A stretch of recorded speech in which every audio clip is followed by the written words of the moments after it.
First of all, good morning. I'm Joan King, the Director of the Career Center. The fact that I'm doing this today for your group as opposed to any of the other counselors is really insignificant because we've just divided up your groups. And we're doing, we each assign one group a day. I mention this because it doesn't mean that you belong to me, that you have to come and see me when you want to have an appointment with a counselor. You may do so. You can also come and see other counselors. Some students, in fact, stick with one counselor throughout their 3 or 4 years here. Others play the field, and whatever suits you is perfectly fine. So this is our formal welcome to you, as well as our way of having you register with us so that we can contact you when we need to contact you. I mentioned to most of you, except for those of you who came in late, to use an email address that you will check most frequently. I want to remind you, however, that the Bursar Financial Aid Registrar will be using only your BLS account. So you should check that regularly. Some students like to, let's say you're using Hotmail. Some students like to forward their BLS account to the Hotmail account. Our experience with that is that it doesn't work terribly well. You can try it, but I think you run the risk of missing things. The better practice, if you have a Hotmail account, is to check both accounts regularly.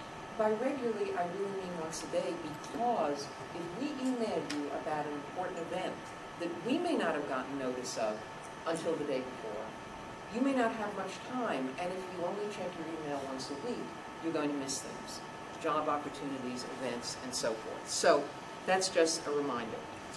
For those of you who didn't attend the Dean's Teas, and therefore you don't know where we are, we're in One Boring Place across the street on the 2nd floor through the glass doors immediately opposite the elevators. Our hours are Monday, Tuesday, Thursday, and Friday, 8:30 a.m. to 6 p.m., and Wednesdays, 8:30 a.m. to 8:30 p.m. While technically you can just walk in, if you do that, chances are you're not going to be able to see a counselor because we're that busy. Best practice is to make an appointment.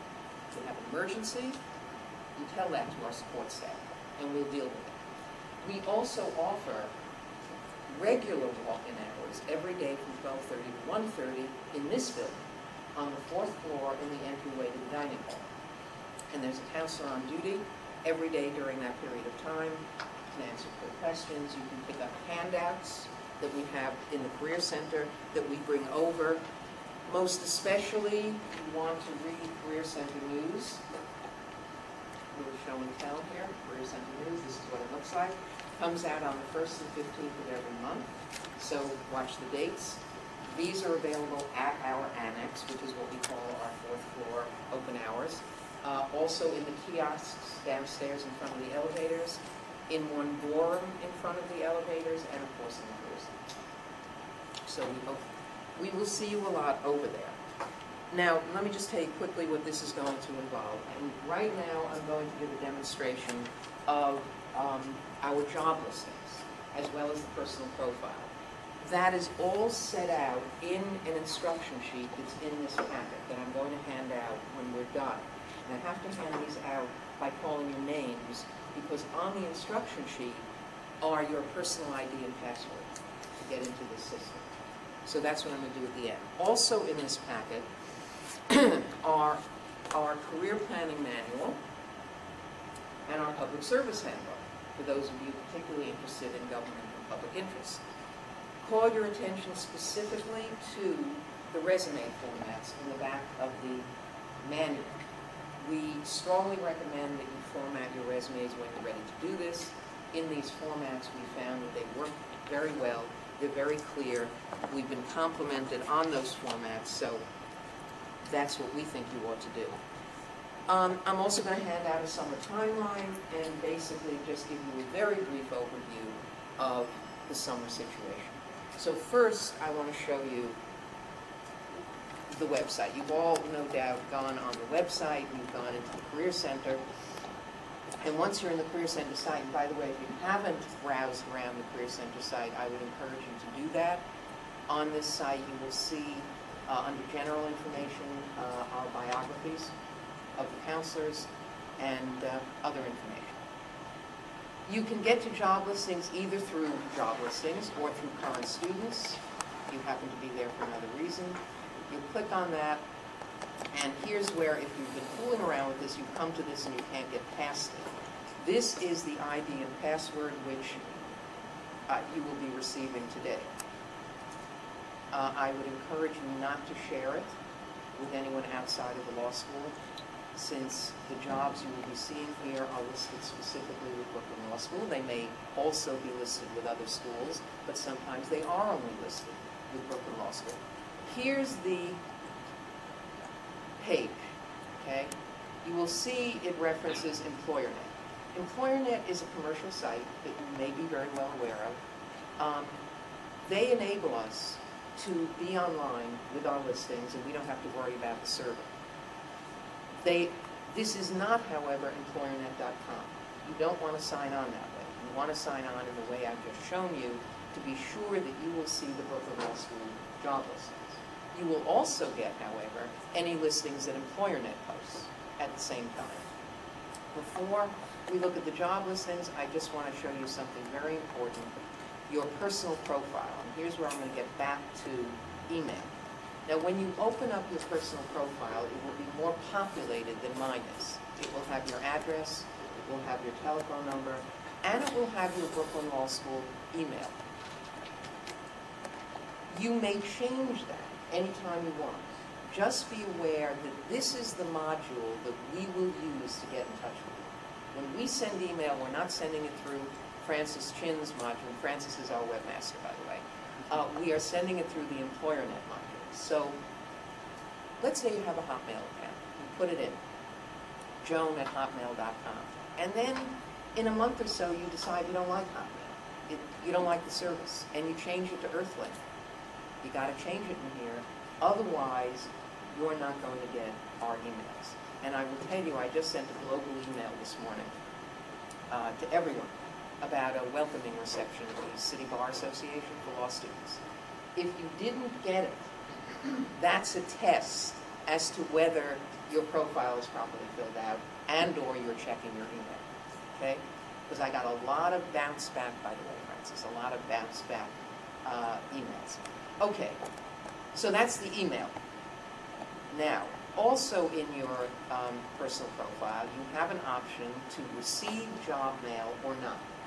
Job mail is an automatic email system that EmployerNet runs that enables you to receive in all jobs that are listed that match your profile, whether they're listed by us or by EmployerNet.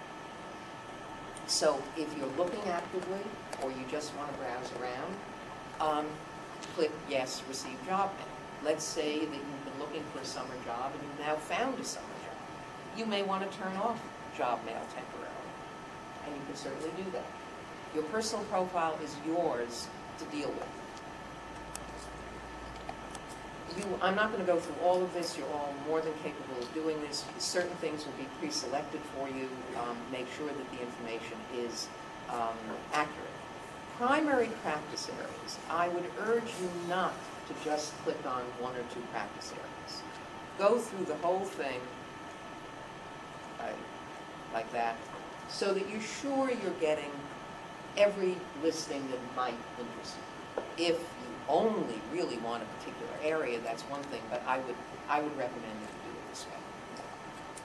Then certain things that are defaults, you're looking in the Northeast region. If for some reason you are not looking in the Northeast region, then you may want to change that. Now here's very important, I want to go through this briefly.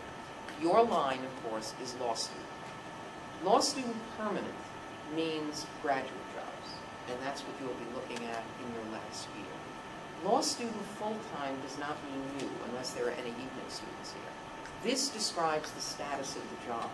Law students looking for a full-time job. That's for evening students. Your concerns are part-time, summer, possibly on-campus work study, meaning in the Career Center or in the Bursar's office or an alumni, and a research assistant for a professor. Okay? If in your profile you click on law student full-time, you will get evening student jobs through JobMail. You won't get the kind of jobs you're looking for. So be careful of that. And then your practice setting preferences, again, I would recommend that you check as many as you would as you would consider, and then you would submit your profile, which, again, I want to stress, you can change anytime you want. Okay? Now, in addition to JobMail, I recommend you do your own search, just to make sure that you're not missing anything. And you would click on Job Search, and because it's too early for summer, I'm going to click on part-time, law student part-time, and I'm going to choose government. I'm going to drag so that I click everything. Note that there is a jobs posted since field, so that if you look today, you can put in that date, and then you don't have to see what you've already seen. I'm not going to use that today. I'm just going to hit search. You get a list, which is usually longer, by the way. Open something up. We see that this is a paid internship with the New York State Attorney General's office. The instructions for what you do are usually down at the end. In this case, mailing a letter, resume and writing sample, and so forth. There will be job listings which will be confidential and will not have either the name of the employer or the contact person, and you will be instructed to submit whatever it is you're instructed to submit to the Career Center.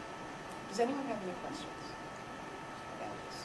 And again, this is all laid out in your in the packet that we'll be giving you. Okay.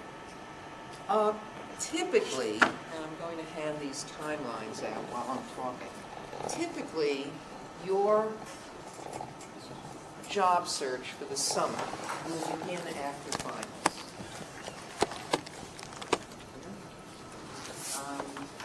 But there are exceptions to that. I'm coming around.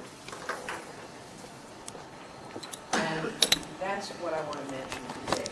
We are going to be having a program on November 5th at 1 o'clock. I think it's November 5th. Let me just check.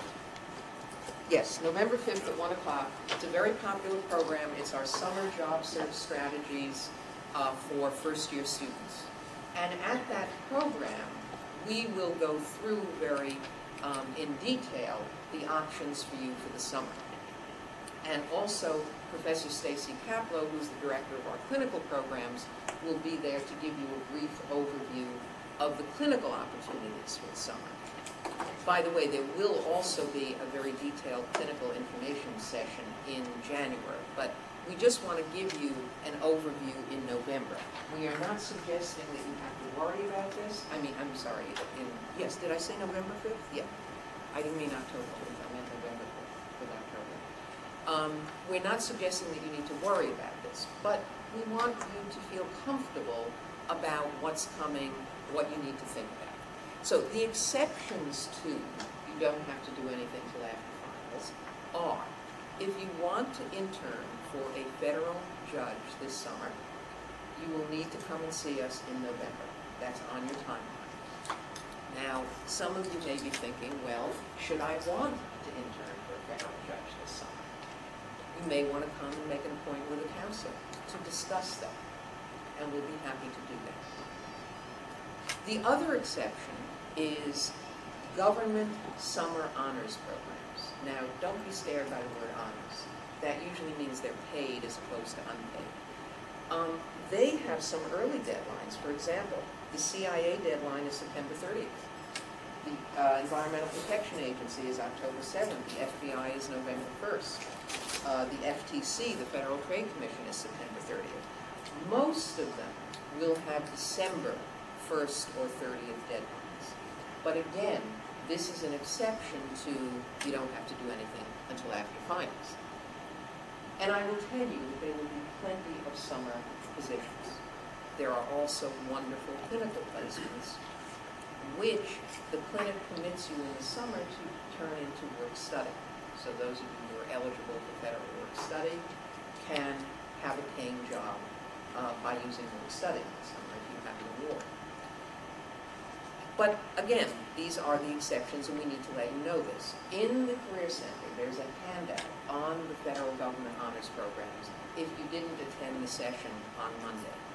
That handout consists of the table of contents, the list of all of the programs, plus the website and the password and ID that you will need to get into that website. This is very nicely put together by, I think it's the University of Arizona that makes it available to all of the law schools.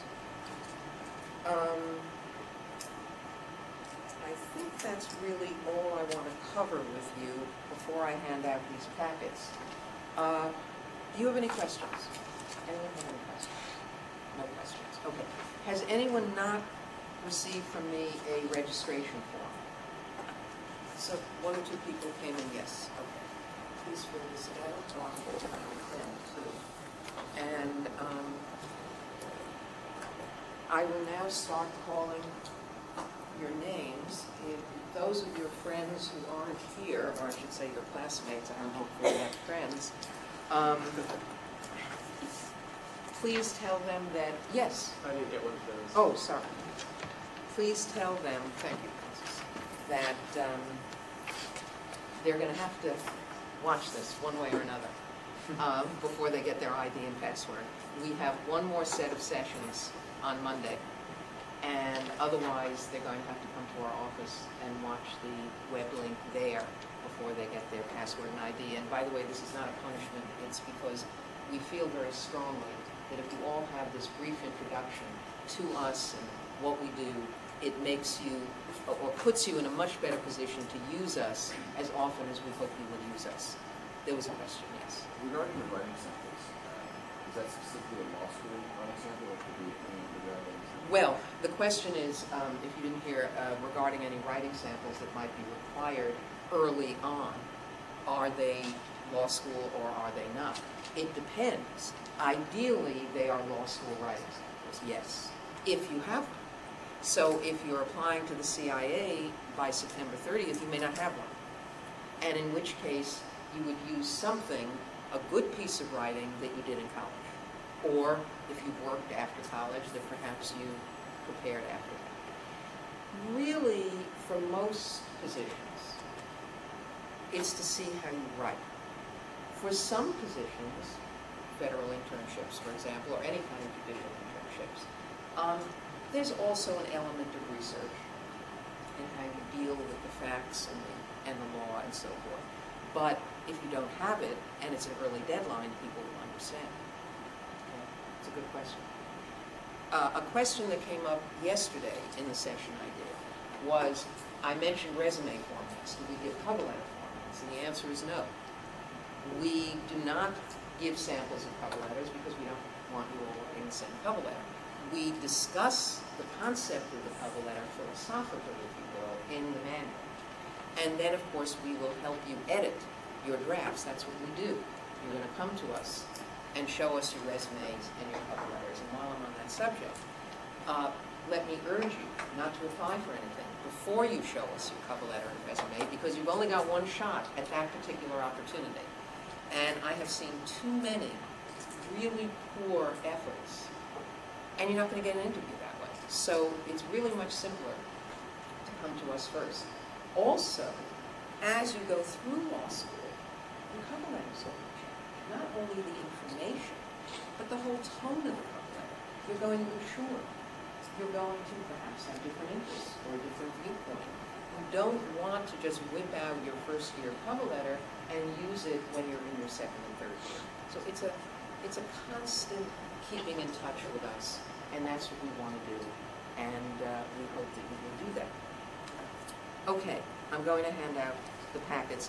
When you come up for the packet, if you please give me your registration.